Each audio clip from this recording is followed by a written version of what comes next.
આજે આપણે બનાવીશું એકદમ સ્વાદિષ્ટ ગુજરાતી ફરસાણ પાત્રા. તો પરફેક્ટ પાત્રાના રોલ ઘરે વાળી શકીએ એના માટે એકદમ સ્વાદિષ્ટ ખીરું તૈયાર કરી અને આ પાત્રા તૈયાર કરીશું. પાત્રા ના તો ગળામાં ચોંટશે કે ના બિલકુલ કોરા પડશે.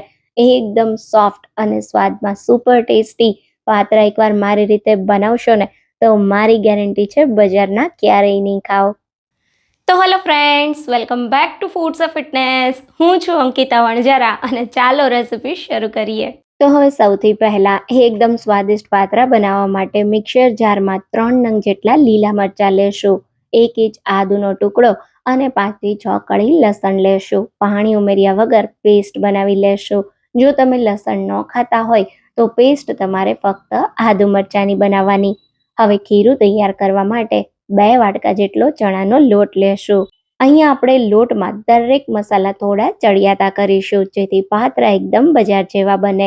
તો 1 ટેબલ સ્પૂન જેટલું લાલ મરચું પાવડર ઉમેરીએ, સાથે અડધી ચમચી જેટલો હળદર પાવડર, 1 ચમચી જેટલું ધાણા જીરું પાવડર અને 1 ચમચી વરિયાળીનો પાવડર ઉમેરીશું. વરિયાળીના પાવડર સાથે પાત્રાનો સ્વાદ એકદમ સરસ લાગે છે. હવે 1 ચમચી જેટલો ગરમ મસાલો, 1/4 ટીસ્પૂન જેટલી હિંગ, સ્વાદ પ્રમાણે મીઠું, 1 ટેબલ સ્પૂન સફેદ તલ, તૈયાર કરેલી આદુ મરચાં લસણની પેસ્ટ ઉમેરીએ.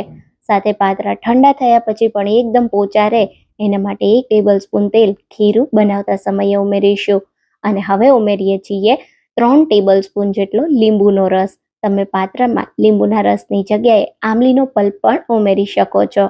પાત્રાના બધા સ્વાદને બેલેન્સ કરવા 3 ટેબલ સ્પૂન જેટલો ગોળ ઉમેરી દઈશું અને બધી વસ્તુને સારી રીતે મિક્સ કરી લેશું. હવે આપણે આમાં થોડું પાણી ઉમેરીએ અને મીડિયમ ઘટ ખીરું બનાવીએ. તો ખીરું વધુ પડતું ઘાટું પણ નહીં અને એકદમ પતલું પણ નહીં, એ રીતનું તૈયાર કરવાનું.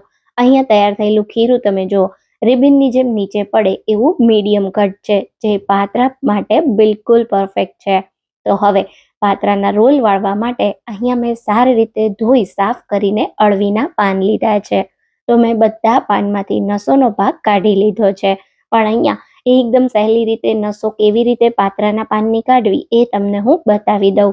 તો આ રીતે પાનને તમારે ચોપિંગ બોર્ડ પર રાખી ઊંધું કરી દેવાનું અને પછી ચાકુથી આ રીતે પાછળના ભાગથી તમારે પાનની નસ કાઢવાની શરૂઆત કરવાની. જે જાડી નસનો ભાગ હોય એને જ તમારે કાઢવાનો છે. તો તમે જુઓ એકદમ આસાનીથી તમે આ રીતે કરશો એટલે પાત્રાના પાનની નસો અલગ થઈ જશે. તો હવે આપણે પાત્રાના રોલ વાળી લઈએ. આજે આપણે મોટી સાઈઝના પાત્રા નથી બનાવતા, મિની પાત્રા બનાવીએ છીએ જે એકદમ ફટાફટ બનીને તૈયાર થઈ જાય છે. એના રોલ વાળવા પણ એકદમ સહેલા છે. તો અહીંયા શું કરવાનું છે, આપણે જે પાત્રાનું પાન નસો કાઢીને તૈયાર કર્યું છે ને એની ઉપર એકદમ સારી રીતે ખીરું લગાવી દેશું. ત્યારબાદ આપણે આની ઉપર બીજું પાન મૂકી દેશું. તો આ રીતે તમારે બીજું પાન મૂકવાનું છે ઊંધું. જે ડાયરેક્શનમાં પહેલું પાન હોય એની વિરુદ્ધ દિશામાં તમારે બીજું પાન મૂકવાનું અને જે ઘાટો લીલો પાનનો ભાગ હોય એને નીચેની તરફ રાખવાનો, જેથી પાત્રાનો કલર એકદમ સરસ આવે. હવે આ રીતે તમે જો એકદમ સારી રીતે 2 પાન ઉપર મેં ખીરું લગાવી દીધું. હવે આ રીતે આપણે પાનનો બંને જે સાઈડનો ભાગ હોય એને આ રીતે ફોલ્ડ કરી દેશું. તો થોડું આ રીતે વાળી દેશું. પછી ઉપરના જે ભાગ હોય એને પણ આ રીતે અંદરની બાજુએ ફોલ્ડ કરી દેશું.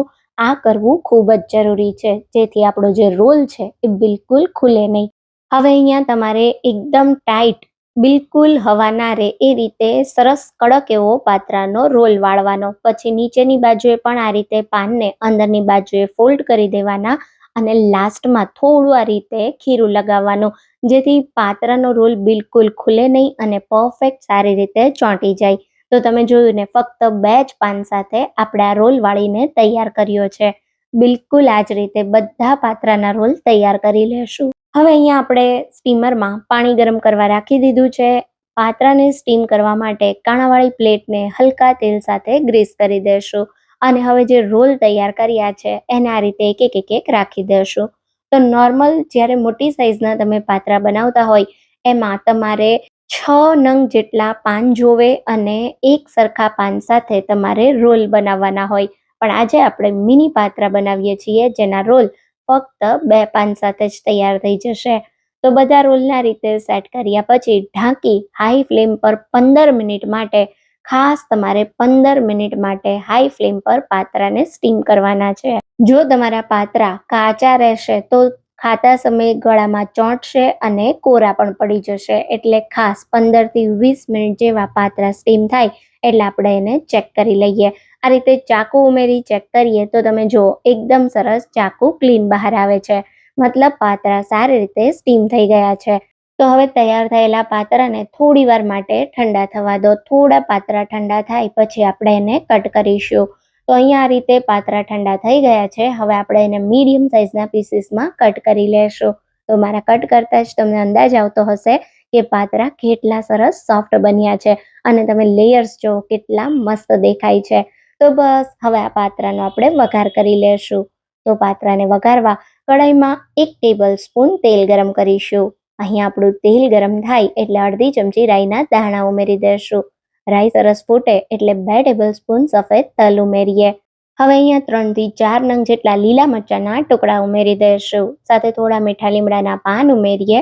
1/4 ટીસ્પૂન જેટલી હિંગ ઉમેરીએ અને 1 ચપટી જેટલો હળદર પાવડર ઉમેરીશું, જેનાથી વઘારેલા પાત્રાનો દેખાવ એકદમ સરસ આવશે. હવે બધી જ વસ્તુને સારી રીતે મિક્સ કરી લેશું અને ઉમેરી દઈએ 1/4 કપ જેટલું પાણી. ત્યારબાદ 1 ટેબલ સ્પૂન જેટલી ખાંડ ઉમેરીશું અને 1 ટેબલ સ્પૂન લીંબુનો રસ ઉમેરીશું, જે આપણા પાત્રાને એકદમ સ્વાદિષ્ટ બનાવશે.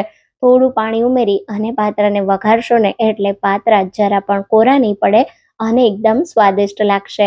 તો બધી વસ્તુ સારી રીતે મિક્સ થઈ જાય એટલે કટ કરેલા પાત્રા ઉમેરી દેશું અને આ રીતે કડાઈને ઉપર નીચે કરી સારી રીતે વઘાર સાથે પાત્રાને કોટ કરી દેશું.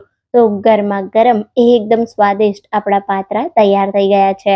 ઉપરથી લીલા ધાણા સાથે સજાવી ટોમેટો કેચઅપ, ગ્રીન ચટણી કે ખજૂર આંબલીની ચટણી સાથે સર્વ કરો.